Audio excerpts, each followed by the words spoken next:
И какво става, хора? Днеска събрахме един-два въпроса, както и да е. Събрахме,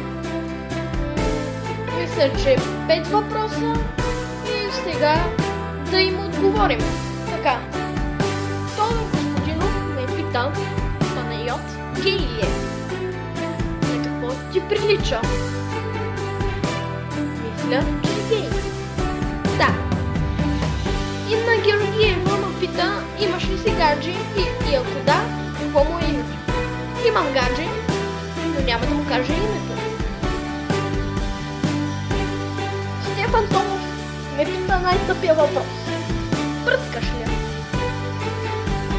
Стефане, кой не пръска?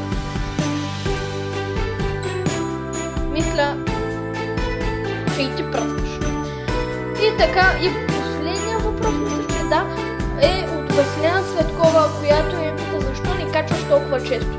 Ами хора, не качвам толкова често, защото не ми остава време давкалото, тренировките, домашните и не ми остава чак толкова време за снимане. И през цялото свободно време се опитвам да снимам или да си играя на компа. Ами, като цяло YouTube не е моят живот, така че не знам. Бай! Ще се видим в следващия клип, може би след 2 месеца.